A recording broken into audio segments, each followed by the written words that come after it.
program that I use here at the studio to help build bat speed and exit speed. As you guys know, those matrices are very important now. They're utilizing those in the scouting industry and widely in the recruiting field for hitters. Okay, how fast your ball comes off your bat, exit speed, and how fast you swing the bat. So I'm going to go through some exercises that I've used that's been proven here in the studio to work. It's worked for many players. Okay, one that comes to my mind instantly is EJ. EJ's been working real hard. He increased his bat speed 9 miles an hour in the course of 2 months. And he did these rigorously. Okay, every time he saw me, and he did them when I gave him for homework at home. So he did those, and it took some time, but he saw it in 9 mile an hour increase. So let's get started real quick. What we're gonna do here is first, we're gonna start with always a light bat. So you can use a club, if you have one, a golf club. I have the speed hitter here, okay, which I like to use. So what you're gonna do is you're gonna swing it over, this is called the underload swing. Underload, you're going lower than the bat that you use, about 20 ounces less, okay? So this is approximately about 15 ounces, all right? So that's what we want to use, about 15 to 20 ounces less. The second thing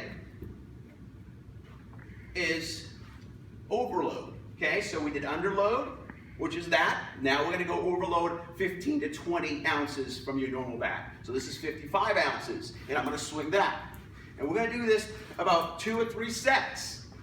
Okay, we're not going to just do 3 swings. I'm only doing this to show you guys so you're not here all day. But you want to do about 10 to 15 swings and do 3 sets of those. Okay, so we're going to go overload, underload. Okay, it doesn't matter if you go either way, underload, overload, or overload, underload, however you want to do that. So we're going to do that. That's the first thing we do. The next thing we do is we bring this wonderful piece of equipment in. It's called the Power Fin. This is a vintage piece, and I know they have them for golfers.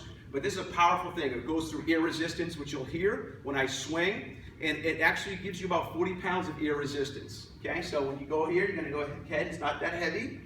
You're going to go ahead and you're going to swing. It's going to help build up some serious upper body strength, core. We're going to work on chest, shoulders, forearms, triceps, everything.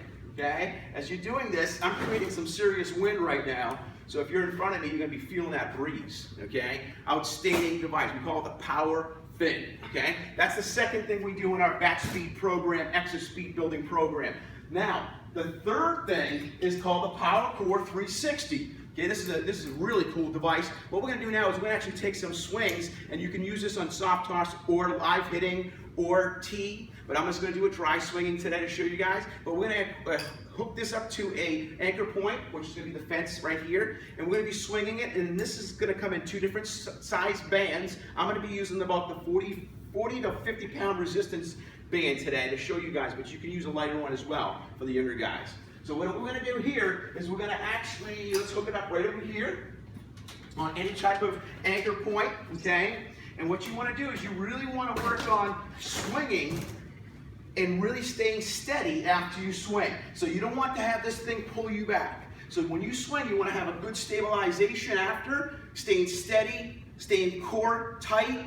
This is very functional, working on really good rotational access. So it's going to look like this. Boom! I feel the pull back, but I'm going to keep that weight going over my front side, staying steady. Very, very good. So again, you can do this live, or you can do this with the tee or the soft toss. Okay? Very powerful, or dry is good as well. This is really good, but you want to hold it for about 2 seconds after your swing. Okay? And that is the third thing. That's a very, very good thing. Very functional right there. Okay? Now, the final thing we're going to do is we're going to come on out of the cage here, and we're going to show you something that's called, something that you might have seen. It's called the Rip Trainer. Okay? This is the final thing we actually do, aspect of bat speed, exit speed enhancement. Okay? Now what we want to do with this exercise, I want to get a little bit off the back at the anchor point. We're going to have the different resistance core. This is going to be more the medium, but I do have some heavier ones as well. What we're going to work on is really working on the rotational thing. First we're going to go down, and then we're going to go center, then we're going to go high, then we're going to go over, then we're going to do that again. So we're going to be doing this, keeping that good core strength, good thoracic spine rotation on the axis, keeping that tight and breathing as you're doing that. I'm going to do about 10 each side. That was only 2, but I'll be doing 8 more and 3 sets of these as well. I'm going to demonstrate now on my weaker side, which we call imbalance if you don't work it. You're going to make sure you work your weaker side with the side that you're not dominant on in the hitting aspect. Good. You're doing this, you're really working on extension, driving, keeping that core tight. Very powerful right there, okay? So we do that. That's our 4th final exercise for our program. But we can't forget, when we do that, after we do that, we're gassed, okay? Because you're doing that without rest. Then you finish up with the power hands or any type of forearm exercise, okay? We do that 100 squeezes each hand, okay? And that's going to conclude our bat speed, exit speed program.